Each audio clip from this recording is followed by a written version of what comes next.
என் அருமை உலகத்தமிழ் மக்களே, தாய்மார்களே, பெரியோர்களே, சிறார்களே, என் அருமை சீடர்களே, யோக நண்பர்களே, யோக விரும்பிகளே, உங்கள் அனைவருக்கும் என் இனிய காலை வணக்கம். கலைஞர் தொலைக்காட்சி நிகழ்ச்சியில் நலமுடன் வாழ என்னும் பிரிவில் யோகாசனத்திற்கு அதிக முக்கியத்துவம் தரப்பட்டிருப்பதை நீங்கள் அறிவீர்கள்.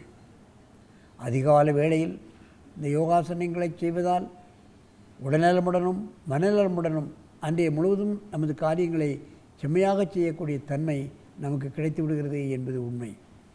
ஆகவே இன்றைக்கு நமது அரங்கிற்கு வந்திருக்கக்கூடிய 2 பேர் பாருங்கள். ஜெனி மெல்வின் 4 வயது எல்கேஜி படிக்கிறது. ஜெனி மெர்லின் 10 வயது 5ஆம் வகுப்பு படிக்கக்கூடிய பொண்ணு. எபினேசர் பாஸ்கர் பள்ளியில் ஆவடியிலிருந்து வந்திருக்கிறார்கள். அதனுடைய ஆசிரியர் ஜூலியட் இந்த குழந்தைகளுக்கெல்லாம் அழகாக அற்புதமாக பாருங்கள் 4 வயது பிள்ளைகளே ஆசனம் செய்ய வைத்திருக்கிறார்கள். அதான் பார்க்க வேண்டிய முக்கியமான நிகழ்ச்சி. எளிமையான ஆசனம். சின்ன குழந்தைகளுக்கு எளிமையான ஆசனத்தை தான் முதல்ல ஆரம்பிச்சிடணும். கஷ்டமான ஆசனங்களை சின்ன பிள்ளைகளுக்கு சொல்லியே கொடுக்காதீங்க. அப்போ தான் அவர்கள் இந்த லைனுக்கே வருவாங்க. கொஞ்சம் கால்கை வலிக்குன்னா ஓடிடுவாங்க, அப்புறம் வரவே மாட்டார்கள். அவர்கள் இப்பொழுது இந்த மச்சாசனத்தை செய்ய போகிறார்கள்.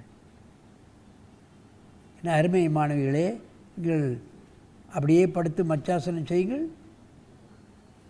படு, தலையை ஊனு, தலையை ஊனு, கையை காலப்படி நல்ல திருப்பி தலையை காலை பிடிச்சிக்கோ. நல்ல மூச்சில் வாய மூடு, மூச்சில் நல்ல மூச்சு இழுக்கணும். ஏனென்றால் முதுகு வளைக்கப்படுகிறது, மார்பகம் விரிக்கப்பட்டிருக்கின்ற காரணத்தினால் நன்றாக மூச்சை இழுக்க வேண்டும்.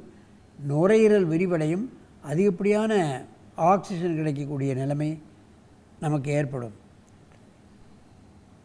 அதோடு முதுகெலும்பு வளைக்கப்படுகின்ற காரணத்தினால் முதுகு வழியாக செல்லக்கூடிய அந்த இரத்த நாளங்களெல்லாம் சரியாக இயக்கப்படுகிறது. அதைத்தான் நாம் கவனிக்க வேண்டும்.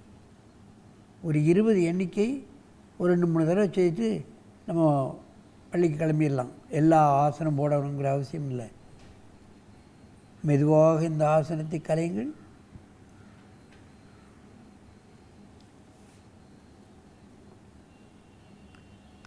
அப்படியே இங்கே திரும்ப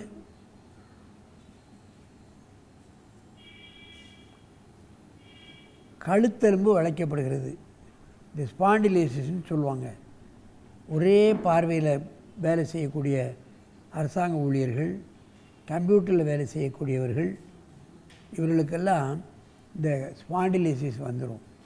அவங்களாம் இந்த ஆசனத்தை பண்ணாலே அது ரிலீஃப் ஆகிரும். அது கழுத்தை எலும்பு எடுக்கணும், பிளாஸ்டிக் எலும்பு வைக்கணும், காலில் காலர் போடுவாங்க, அதெல்லாம் தேவைப்படாது. இந்த ஒரு ஆசனத்திலே சரியாயிடும்.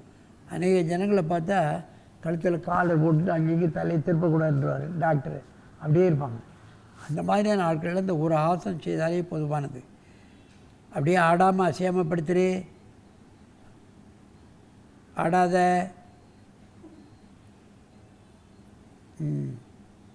அப்படியே எழுந்துரு, ஆடாமல் அசையாமல் படுத்துக்கணும். நிமிர்ந்து நல்ல மூச்சுகள். அங்கே பார்க்க திரும்ப, திரும்ப நல்ல நீ அங்கே பார்க்க திரும்ப. படு, படுத்து மச்சாசனம் பண்ணு. தலையை நல்ல திருப்பணும். காலை பிடிச்சிக்கோ. நல்ல மூச்சுள், நல்ல மூச்சு இழுக்கணும். தைராய்டு சம்மந்தப்பட்ட பிரச்சனைன்னு நீங்கள் பாருங்கள். கழுத்தில் தான் தைராய்டு வரும். இப்போல்லாம் பெண்களுக்கு தான் வந்துட்டு இருந்து, இப்போ ஆண்களுக்கும் வருது. தைராய்டு பிரச்சனை வந்துட்டுனா அதை தொடர்ந்து பல்வேறு பிரச்சனைகள், மாதவிடாய் பிரச்சனை வந்துடும். நல்ல மூச்சு இழுக்கணும். கழுத்து எப்படி வளைக்கப்பட்டிருக்கிறது பற்றில, கழுத்தை எங்கே வளைக்கிறோம், முன்னும் வளைக்கிறது இல்லை, பின்னும் வளைக்கிறது இல்லை. கழுத்தை ஒரு கண்டம் என்று சொல்வார்கள். கழுத்தில் இறுக்கம் ஏற்பட்டு விட்டால் தலைப்பகுதிக்கு இரத்த ஓட்டம் போகிறது குறைஞ்சிரும். அதனால் பல்வேறு பிரச்சனைகள் ஏற்படும். மெதுவாக எழுந்திருங்கள். நன்றாக மூச்சை இழுத்து கொள்ளுங்கள்.